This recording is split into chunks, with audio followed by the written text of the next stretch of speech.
Do you know the color theory? Light contains a spectrum of colors, and when we see an object as red, it is because it reflects red color light and absorbs all other colors.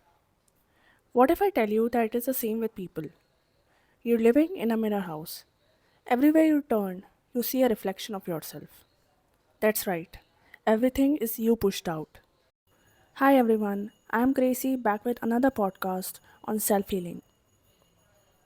When you're around someone who you find out to be joyful, it is because that joyfulness exists within you that the other person is reflecting back. If you see someone as greedy, that person is showing you a mirror that there's greediness inside you too.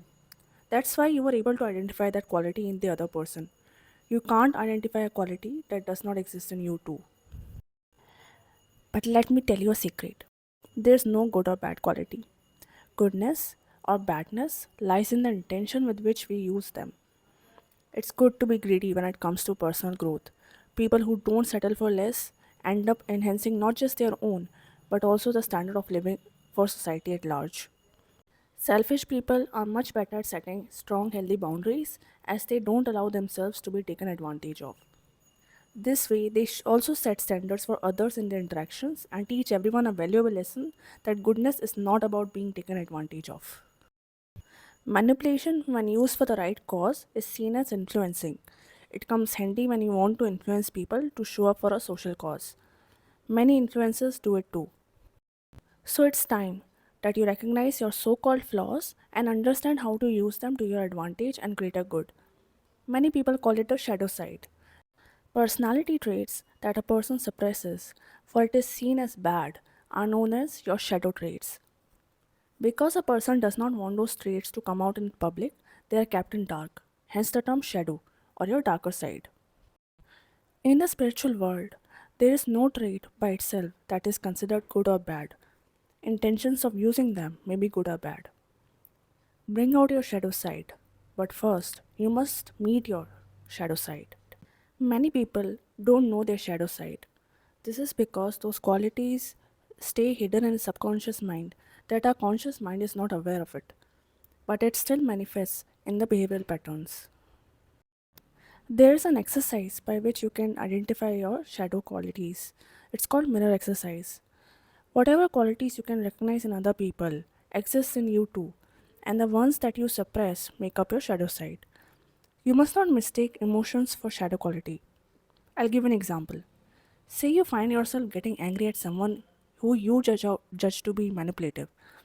Then being manipulative is a shadow quality, not getting angry. It is said that it is very difficult to know a person completely in few meetings, and that's true. It can take years to fully know a person. Qualities that we very easily recognize in others in first few meetings are generally a reflection of our own qualities. We are able to recognize them easily because those qualities exist in us too. Once you identify your shadow qualities, it is up to you how you want to use them. Bear in mind, these are just tools at your disposal. Dark as well as light traits, both are essential to leading a rich life. Let me tell you my story. Since childhood, I love to be a center of attention. So much so that my brother used to feel jealous, as both our parents used to devote more time to me. In the evenings, when Papa would come home and sit with me and my brother, I would always show him my drawings, or I would dance for him, or I would ask him to watch my favorite cartoon with me, Tom and Jerry, and my brother would feel left out. He would often fight with me or complain to Mama that I take up all the time with Papa. I don't blame him. All kids need attention of their Mama and Papa. So, for many years, I tried to curb down this quality of mine and started spending time alone. I became a so called introvert. But when it came to choosing a career, I actually chose the one which requires me to socialize with a lot of people and issue my opinions and make presentations to senior leadership at the company. At that time, I thought I was making a logical choice. Little did I know that my shadow quality of wanting to be a center of attention was actually pulling my strings. At school and even at work, I always excelled at everything. I always did extra work to earn appreciation. My shadow quality was manifesting in form of people pleasing. And this is what happens. If you suppress some part of yourself for too long, It returns back as a demon pulling strings of your conscious mind in form of your behavioral patterns. I identified this when I started on my healing journey and noticed that I often get irritated when I notice someone else being too much of an extrovert and seeking everyone's attention. I realized this that I was getting angry because I had shunned that quality of mine, and that part of me was getting angry seeing someone else do it openly, which I didn't allow myself to do. Let me quote another example. You already know that I am using my shadow trait consciously in my career. I love being in the limelight, so I am using it for my job because I am required to. For this, I worked on my communication skills and presentation skills so that when I seek someone's attention, I'm only doing it for my work and I appear professional while doing it. And I'm not resented or shunned for it. Another example, say a friend Jenny. She was always scolded by her parents for being blunt. She tells the truth on someone's face without caring of its repercussions. She would hand out her opinions or criticisms very quickly. So Jenny would try to repress this for too long until it started reflecting in her behavior, where she may not communicate her judgment, but her treatment for anyone would be affected by how she was internally judging someone.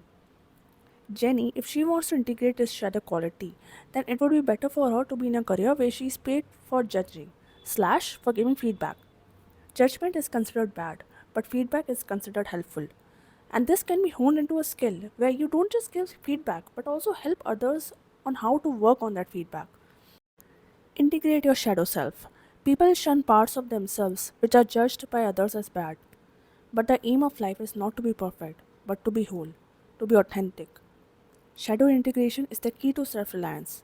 As Carl Jung says, your shadow self is your untapped potential that holds the key to all your desires, success, and peace.